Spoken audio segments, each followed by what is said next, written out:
তিনটি ইসরায়েলি অবস্থানে ইরাকি গোষ্ঠীর ড্রোন হামলা। লেবাননে একদিনে হিজবুল্লাহ ১৫০টি লক্ষ্যবস্তুতে হামলার দাবি ইসরায়েলের। ম্যাক্রোর অস্ত্র নিষেধাজ্ঞার আহ্বানে যা বললেন নেতানিয়াহু। ইসরায়েলে বন্দুক হামলায় তরুণী নিহত, আহত ১০। ইসরায়েলে হামলার জন্য সর্বোচ্চ সম্মাননা পেলেন আইআরজিসির কমান্ডার।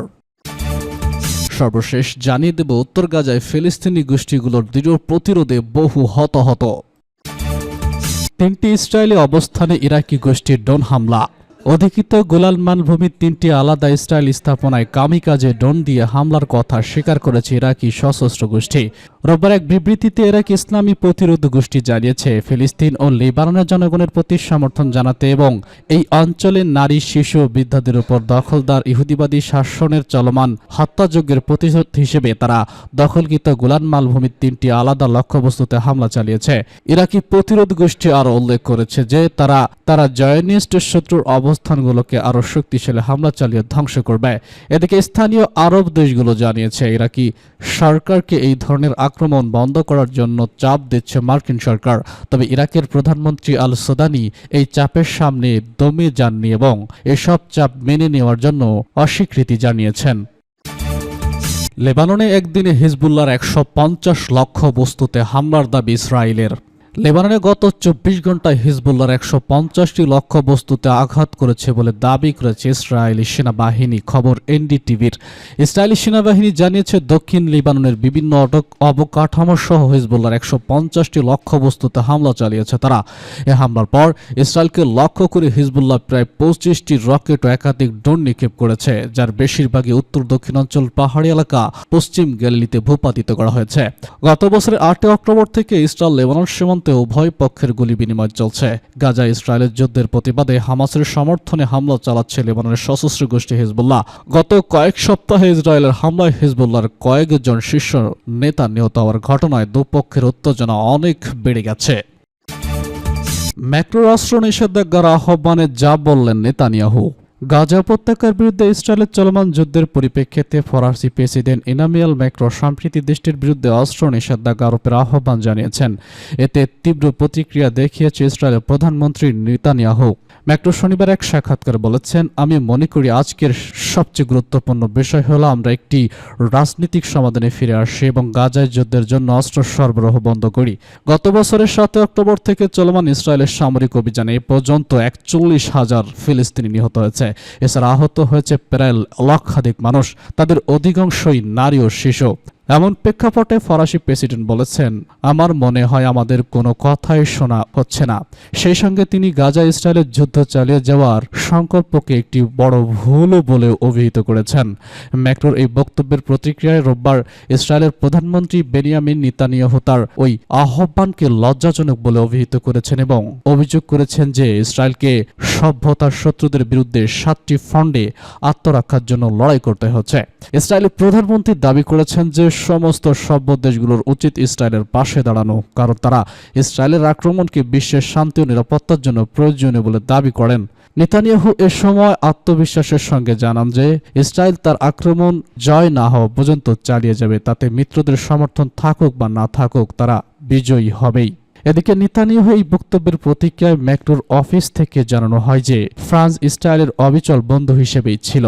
গাজায় যুদ্ধ হওয়ার শুরুতেও ফ্রান্স ইসরায়েলকে অস্ত্র সরবরাহ অব্যাহত রাখে, যদিও ২০১৪ সালে স্বাক্ষরিত একটি অস্ত্র বাণিজ্য চুক্তি অনুযায়ী সিলিভার উপকূলীয় জনগণের বিরুদ্ধে ইসরায়েল সামরিক আক্রমণ চালালে ফ্রান্সের অস্ত্র রপ্তানি স্থগিত করার বাধ্যবাধকতা ছিল। অন্যদিকে লক্ষ্য করা গেছে যে গাজায় যুদ্ধ শুরু হওয়ার পর থেকে যুক্তরাষ্ট্র, জার্মানির নেতৃত্বে ইসরায়েলের মিত্ররা দেশটির লক্ষ লক্ষ ডলারের অস্ত্র সরবরাহ করেছে, যা দিয়ে ইসরায়েল হাজার হাজার ফিলিস্তিনিকে হত্যা করতে চলেছে। সূত্র বিবিসি। ইসরায়েলে বন্দুক হামলায় তরুণ নিহত, আহত ১০। ইসরায়েলের দক্ষিণাঞ্চলের শহর বেয়ারশেবায় একটি বন্দুক হামলার ঘটনা ঘটেছে। এতে ২৫ বছর বয়সী এক তরুণী নিহত এবং আরও ১০ জন আহত হয়েছেন। রোববার বিকেলে হতাহতের ঘটনা ঘটেছে বলে নিশ্চিত করেছে দেশটির জরুরি সেবা প্রদানকারী সংস্থা। ইসরায়েলি পুলিশ জানিয়েছে তারা ঘটনাটিকে সন্দেহভাজন সন্ত্রাসী হামলা হিসেবে বিবেচনা করেছে এবং তদন্ত শুরু করেছে। স্থানীয় কর্তৃপক্ষ জানিয়েছে ঘটনার পরপরই আহতদের হাসপাতালে নিয়ে যাওয়া হয়েছে, তবে তাদের অবস্থা সম্পর্কে এখনও বিস্তারিত জানা যায়নি। বেসার সেবা শহরটি সাধারণত শান্তিপূর্ণ এলাকা হিসেবে বিবেচিত। এই ধরনের সহিংস হামলা এলাকাবাসীর মধ্যে আতঙ্কের সৃষ্টি করেছে। এই ঘটনায় কারা জড়িত এবং এর পিছনে কী ধরনের কারণ রয়েছে তা এখনও নিশ্চিত হওয়া যায়নি। পুলিশ ইতিমধ্যেই ঘটনাস্থলে নিরাপত্তা বাড়িয়েছে এবং হামলার কারণ অনুসন্ধানে কাজ করছে। ইসরায়েলে হামলার জন্য সর্বোচ্চ সম্মাননা পেলেন আইআরজিসির কমান্ডার। ইসরায়েলে ক্ষেপণাস্ত্র হামলার জন্য ইসলামী বিপ্লবী গার্ড বাহিনীর অ্যারোস্পেস ডিভিশনের কমান্ডারকে সর্বোচ্চ সম্মাননা প্রদান করেছেন ইরানের সর্বোচ্চ নেতা আয়াতুল্লাহ আল খামেনি। শীর্ষ সামরিক বক্তব্যদের উপস্থিতিতে কমান্ডার আমির আলী হাজি জাদের সর্বোচ্চ নেতার কাছ থেকে ফাতেহ পদক গ্রহণ করেছেন। পদকটি সর্বোচ্চ সামরিক সম্মাননাগুলোর মধ্যে একটি, যা সামরিক কৃতিত্বের জন্য দেওয়া হয়। এটি 1980-এর দশকে 8 বছরের ইরান ইরাক যুদ্ধের সময় প্রথম অনুষ্ঠিত হয়েছিল, তখন থেকে অল্প সংখ্যক নেতাই এই পদক লাভ করেছেন। গত মঙ্গলবার রাতে ইসরায়েলকে লক্ষ্য করে অত্যন্ত 180টি ব্লাস্টিক ক্ষেপণাস্ত্র নিক্ষেপ করে ইরান।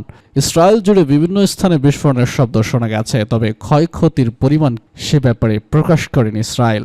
সম্প্রতি হামাস, হিজবুল্লাহ ও ইরানের সিনিয়র কমান্ডারদের হত্যার জবাবে এই মিসাইল হামলা চালানো হয় বলে জানিয়েছে ইরানের রেজলিউশনারি গার্ড। তারা বলছে ইসরায়েল যদি এই হামলার জবাব দেয় তবে তা হবে আরও ভয়াবহ। উত্তর গাজায় ফিলিস্তিনি গোষ্ঠীগুলোর দৃঢ় প্রতিরোধ, বহু হতাহত। ইসরায়েলি বাহিনী রোববার উত্তর গাজায় নতুন একটি অভিযান শুরু করার পর সেখানে ফিলিস্তিন প্রতিরোধ গোষ্ঠীগুলো দৃঢ়ভাবে তাদের মোকাবেলা করেছে এবং প্রবেশের চেষ্টাকালে প্রতিহত করছে। এদিকে ইসরায়েলি দখলদার বাহিনী জানিয়েছে গাজা উপত্যকা আগের একটি আক্রমণে আহত ইসরায়েলি সেনা বরাবর মারা গিয়েছেন। একই সময় ফিলিস্তিনি প্রতিরোধ বাহিনীগুলো জাবালিয়ার পূর্বাঞ্চলে ইসরায়েলি বাহিনীর অনুপ্রবেশের চেষ্টাকালে প্রতিহত করছে। ফিলিস্তিনের স্বাধীনতাকামী সংগঠন হামাসের আল কাসাম ব্রিগেড ঘোষণা করেছে তাদের যোদ্ধারা রোববার উত্তর গাজার বিভিন্ন ফ্রন্টে ইসরায়েলি দখলদার বাহিনীর বিরুদ্ধে তীব্র প্রতিরোধ গড়ে তুলেছে। একই সঙ্গে আল কোদস ব্রিগেডের যোদ্ধারা আল কাসাম ব্রিগেডের সহযোগিতায় পূর্বাঞ্চলে একটি ইসরায়েলি সেনাকে গুলি করে হত্যা করেছে।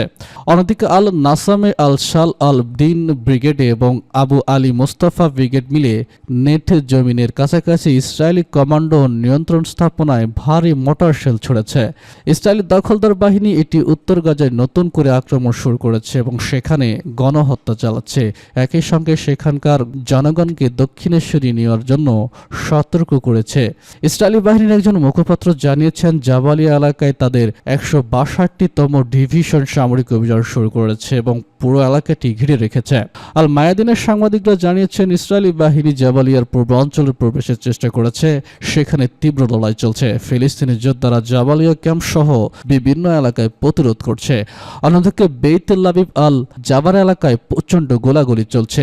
এদিকে গাজার পররাষ্ট্র মন্ত্রণালয় সেখানকার বাসিন্দাদের দক্ষিণে না যাওয়ার পরামর্শ দিয়েছে, বরং আশেপাশের এলাকায় আশ্রয় নিতে বলেছে যতক্ষণ না পর্যন্ত পরিস্থিতি শান্ত হয়। মন্ত্রণালয় জানিয়েছে দখলদার বাহিনীর দাবি করা নিরাপদ অঞ্চল আসলে মিথ্যা প্রলোভন, কারণ পুরো গাজা উপত্যকা আক্রমণের শিকার হচ্ছে এবং এমনকি শরণার্থীদের তাঁবু এলাকাগুলোতেও গণহত্যা চালাচ্ছে।